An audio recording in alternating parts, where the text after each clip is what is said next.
हम emotionally strong कैसे बने, राइट?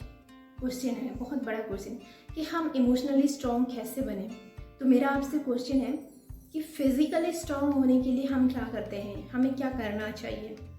हम क्या करते हैं, हम एक्सरसाइज करते हैं, योगा कर सकते हैं, अच्छे डाइट, न्यूट्रिशियस डाइट ले सकते हैं, और जैसे जो अब्यूसिव सब्सटेंस हो गया या फिर हमारे हेल्थ के लिए जो अच्छे नहीं है, लाइक फास्ट फूड हो गया या फिर अल्कोहल, स्मोकिंग, मतलब अब्यूसिव सब्सटेंस कंज्यूम हमें नहीं करना चाहिए, राइट? सो फिजिकल हेल्थ के लिए ये करना चाहिए। सेम वे तो इमोशनल हेल्थ के लिए, इमोशनल स्ट्रॉन्ग बनने के लिए हमें क्या करना चाहिए, एक्सरसाइज करना चाहिए। अब माइंड की एक्सरसाइज क्या होगा, माइंड की एक्सरसाइज मतलब अच्छे बुक्स हमें पढ़नी चाहिए, अपना जो सेल्फ ग्रोथ हो, मतलब हमें सीखते रहना चाहिए, राइट? ये मत सोचिए कि हमारे एक हमें सिखाया गया है कि भाई 10th कर ले, अब आगे पढ़ने की ज़रूरत नहीं है, आगे सीखने की ज़रूरत है। हमारी प्रोग्रामिंग कुछ इस तरह से हो रखी है, बट ये बहुत गलत प्रोग्रामिंग है, मैं कहूँगी बहुत ही गलत प्रोग्रामिंग है। आप किसी भी सक्सेसफुल पर्सनालिटी को आप सुन लीजिए, वो यही कहेंगे कि जब तक जिंदा हो तब तक सीखते रहो, खुद को ग्रो करते रहो। सेल्फ ग्रोथ की कोई एंडिंग नहीं है। अगर आप स्पिरिचुअलिटी के पाथ पे चल रहे हैं तो क्या स्पिरिचुअल लर्निंग का कोई एंड है? नहीं ना, लाइफ लॉन्ग हमें करना है। Same way self growth, personal growth की कोई एंडिंग नहीं है। जब तक आप जिंदा हो सीखते रहो। जब आप सीखते रहते हो, बुक्स के थ्रू हो गया या फिर अच्छे वीडियोज़ के थ्रू हो गया, वहीं से आपकी माइंड की एक्सरसाइज हो जाती है, आपकी माइंड एक्टिव रहता है, राइट? और नेक्स्ट क्या है, अच्छी डाइट लेना। जब ये अच्छे बुक्स पढ़ते हो सेल्फ ग्रोथ वाले या फिर inspiration stories, inspiration videos, mind power के रिलेटेड या फिर सबकॉन्शियस माइंड के रिलेटेड, राइट? ऐसी चीज़ें जब आप अच्छी चीज़ें, अच्छी डाइट अपने माइंड को देते हो, वहाँ से भी आप स्ट्रॉन्ग बनते हो, इमोशनली स्ट्रॉन्ग बनते हो, राइट? और क्या कर सकते हैं, अब्यूसिव सब्सटेंस को बंद करना है। अब माइंड के लिए इमोशनल लेवल पे क्या अब्यूसिव सब्सटेंस हो सकता है, जैसे ये जो क्रिटिसिज्म वाले चीज़ें या फिर वायलेंस वाले चीज़ें, ठीक है, जो आजकल मोस्टली चलते रहते हैं, प्लानिंग, प्लॉटिंग, इसके खिलाफ ये वो, ज़्यादातर यही चलते रहते हैं, राइट? तो इन चीज़ों से हमें जितना दूर पॉसिबल हो हमें रहना होगा, अगर हम इमोशनली स्ट्रॉन्ग बनना चाहते हैं तो। जैसे कि अगर आप बैड फूड लेते हैं, गलत फूड अपने बॉडी को देते हैं, देन आप ये एक्सपेक्ट तो नहीं कर सकते हैं ना कि रॉन्ग फूड देने के बाद भी आप फिजिकली स्ट्रॉन्ग, हेल्दी, फिट बने रहोगे, नहीं हो सकता ना। सेम वे जब आप माइंड को क्रिटिसिज्म, कंपैरिजन, ये सब चीज़ें, ब्लेम, प्लानिंग, प्लॉटिंग वाले स्टोरीज, सीरीज हम देखते रहेंगे, माइंड को ऐसे डाइट देते रहेंगे, तो आप कैसे एक्सपेक्ट कर सकते हो कि आप इमोशनली स्ट्रॉन्ग बनेंगे? नहीं पॉसिबल है, राइट? सो और क्या है, लाइफ रूटीन। लाइफ रूटीन को हमें बेहतर करना पड़ेगा, ठीक है?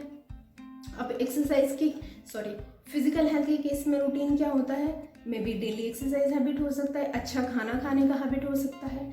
सेम इमोशनली स्ट्रॉन्ग बनने के लिए इमोशनल डाइट क्या हो सकता है कि हम डेली स्पिरिचुअलिटी कुछ सुनने की हैबिट डालें, डेली कुछ इंस्पिरेशनल, मोटिवेशनल चीज़ें सुनने की हैबिट डालें, और जितने भी नेगेटिव चीज़ें हैं, नेगेटिव मे बी ऑडियोज़ के थ्रू, वीडियोज़ के थ्रू आपके पास पहुंच रहे हैं, उन सभी चीज़ों को हमें नो बोलना पड़ेगा। ये हमारे लाइफस्टाइल में हमें डालना पड़ेगा, राइट?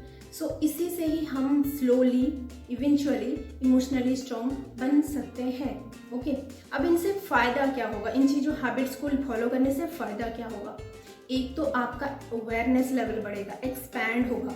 अभी क्या हम ऐसे लाइफ जीते हैं कि छोटे छोटे चीज़ों पे उन्हें पकड़ के बैठ जाते हैं, और जिनसे हमारी इमोशनल स्टेबिलिटी की ऐसी की तैसी हो जाती है, ठीक है? मतलब छोटी छोटी ज़्यादा बातों पे डिस्टर्ब होना, परेशान होना, 2-3 किसी ने कुछ बोल दिया, 2-3 दिन तक परेशान रहना, ठीक है?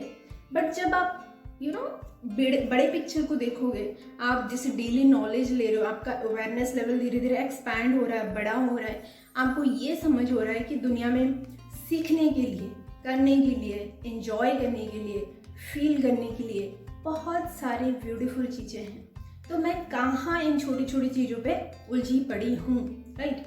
तो आपका अवेयरनेस लेवल एक्सपैंड होगा जब आप नॉलेजेबल बनोगे, अपने माइंड को अच्छा डाइट दोगे और क्या बेनिफिट होगा, आपका पर्सपेक्टिव चेंज होगा। मतलब चीज़ों को देखने का, अपनी ज़िंदगी को देखने का, दूसरे की ज़िंदगी को देखने का, दूसरे को बिहेवियर को देखने का, एक्शंस को देखने का आपका नज़रिया बदलेगा। जैसे कि मानो कि कोई आपसे बिना बात के ऑफिस में झगड़ा कर रहा है। अब यहाँ पे एक प्रोस्पेक्टिव आपका ये हो सकता है, क्या यार फालतू का कैसा इंसान है कि बिना बात के झगड़ रहा है। या फिर दूसरा पर्सपेक्टिव भी आप ले सकते हो कि मे बी बंदा परेशान है, कोई बात नहीं, इग्नोर मारो, जब ठीक हो जाएगा तब अच्छे से बात करेगा, वैसे अच्छा इंसान है। ये एक पर्सपेक्टिव हो सकता है।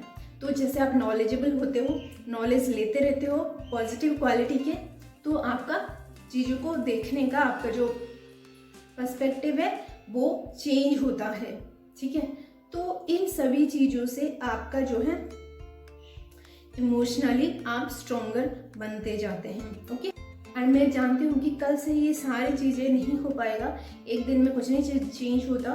बस मैं यही कहूँगी कि जितने भी चीज़ें मैंने कहा उसमें से अगर थोड़ा थोड़ा करके एक ही अच्छी हैबिट आप अपना लो कल से, कि मानो कि कुछ स्पिरिचुअलिटी या फिर अच्छे कंटेंट आप सुनना शुरू कर दो, देन ऑल्सो स्लोली ये आपकी नॉलेज को बढ़ाएगा और स्लोली आपका इनर स्ट्रेंथ, आपका अवेयरनेस लेवल बढ़ने लगेगा और आपका इनर स्ट्रेंथ बढ़ने लगेगा। राइट, और इस वीडियो को दोबारा देखिए, इसमें से जो भी एक चीज़ आपको अच्छा लगे उसे आप फॉलो करें। Also follow me on Instagram and YouTube. Thank you.